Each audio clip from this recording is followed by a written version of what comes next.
Halo guys, balik lagi nih sama aku Fauzi dan kali ini aku bakal bahas sesuatu yang sering banget kita alami. Yap, overthinking. Gak tau kenapa nih, overthinking sekarang kayak menjadi kebiasaan dari generasi milenial gitu ya. Kan biasanya kita lihat tuh di update story Instagram atau story WhatsApp-nya temen, mereka pada ngepost story di kamar sendirian malam-malam, terus captionnya overthinking gitu kan. Banyak banget sumber yang ngebahas tentang overthinking nih, entah itu di sosial media Instagram atau Twitter atau yang lain. Nah, karena banyaknya sumber yang ngebahas tentang overthinking, akhirnya istilah ini malah mengalami pergeseran makna nih. Oke, kita lihat dari pengertian dasarnya dulu ya. Dari Byrne pada tahun 1991 menyatakan bahwa overthinking adalah distorsi kognitif pada manusia, khususnya pada proses berpikir yang tidak sesuai dengan kenyataan yang ada. Nah, secara umum, overthinking ini keadaan di mana seseorang terlalu banyak menghabiskan waktu untuk berpikir pada suatu hal. Proses berpikir yang secara terus-menerus ini tidak dibarengi dengan adanya proses penyelesaian atau problem solving, sehingga dianggap tidak menyelesaikan masalah.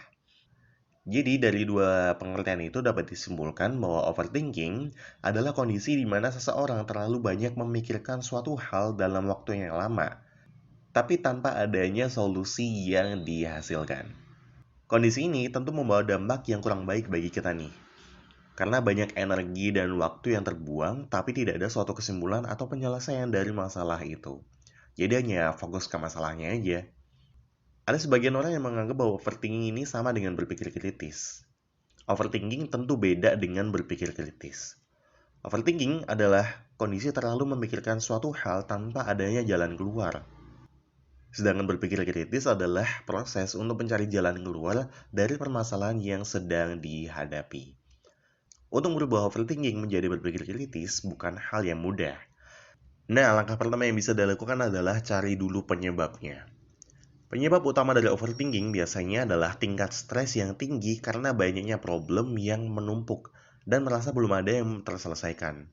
Didukung dengan kecemasan atau kekhawatiran yang tinggi serta berlebihan. Sedangkan penyebab lain adalah kurangnya kepercayaan diri seseorang dan rasa inferioritas yang dimiliki. Nah, kalau kita udah tahu penyebabnya nih, kita lihat yuk gimana sih orang yang punya peluang mengalami overthinking. Yang pertama, ketika individu tahu seseorang tersebut memiliki rasa cemas yang berlebihan. Biasanya dia akan punya peluang yang lebih besar untuk mengalami overthinking dibandingkan orang lain yang lebih bisa mengontrol kecemasannya. Tentu namanya kecemasan, setiap orang pasti memiliki kan? Yang membedakan adalah tingkat kecemasannya, apakah sampai mengganggu atau enggak. Yang kedua, terlalu memikirkan perkataan orang lain. Ini sering banget kita jumpai. Memikirkan banyak perkataan orang yang bahkan secara sadar kita percaya hal itu.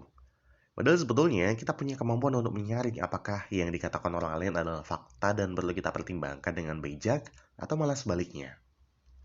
Yang ketiga, terlalu memikirkan hal yang sebenarnya kurang penting. Terkadang tanpa kita sadari, kita justru memikirkan banyak hal dalam satu waktu. Yang seharusnya hal tersebut gak perlu kita pikirkan saat ini. Kita bisa memilih mana hal yang lebih prioritas untuk kita pikirkan sesuai dengan situasi dan kebutuhannya. Overthinking berdampak pada banyak hal. Salah satunya yaitu mudah capek secara emosional dan cenderung akan merasakan beban pikiran yang berlebih, sehingga akan berdampak pada energinya untuk melakukan aktivitas sehari-hari. So, gimana nih caranya supaya bisa mengatasi overthinking? Dan hari-hari kita tetap produktif gitu ya, tidak terganggu dengan pikiran-pikiran yang berkeliaran di kepala. Ada beberapa tips yang bisa aku sarankan. Yang pertama yaitu mindfulness. Nah, mindfulness apa nih? Menurut Wood pada tahun 2013 berpendapat bahwa mindfulness adalah kondisi di mana seseorang benar-benar hadir dalam situasi tertentu. Penuh kesadaran. Nah, penuh kesadaran yang dimaksud adalah kita tidak membiarkan pikiran melayang pada kejadian di hari kemarin atau rencana pada esok hari. Jadi kita hanya fokus pada kegiatan yang dikerjakan pada hari ini. Nah, istilah kerennya adalah kita berada pada situasi atau kondisi here and now. Kenapa sih sebaiknya kita hadir secara utuh dan penuh here and now? Karena seperti kita tahu, apa yang sudah berlalu tidak mungkin kita ubah. Dan apa yang akan terjadi di masa depan kan belum pasti seperti apa yang kita pikirkan. Jadi sebagai manusia yang memiliki keterbatasan, kita hanya perlu sadari, hadir secara utuh dan penuh. Melakukan hal sebaik dan semaksimal mungkin sekarang dan saat ini ada di depan mata kita. Tips yang kedua, journaling. Cara ini digunakan untuk menumpahkan segala pikiran dan emosi yang kita rasakan, baik dalam bentuk tulisan ataupun gambar. Nah, teman-teman yang saat ini merasa overthinking bisa nih langsung menerapkan cara ini. Gampang banget. Kalian bisa ambil pensil atau pulpen, tulis apapun yang kamu pikirkan dan memenuhi kepala kamu. Pada sebuah buku, diary, atau notes kamu yang sekiranya mudah kamu bawa kemana-mana. Setelah kamu tulis di notes kamu bisa kasih nih nomor urut dari 1 sampai 3 sesuai prioritas, atau hal yang menurut kamu paling penting atau urgent untuk kamu selesaikan. Setelah itu, kamu bisa nih kasih panah atau tanda ke samping. Kira-kira cara apa aja yang bisa kamu lakukan untuk ketiga problem yang sedang kamu pikirkan. Lalu yang terakhir adalah action. Ini hal yang mudah dituliskan, tapi nggak semua orang bisa melakukan. Tapi ya patut banget buat dicoba. Ngelakuin 2 tips itu emang nggak gampang nih.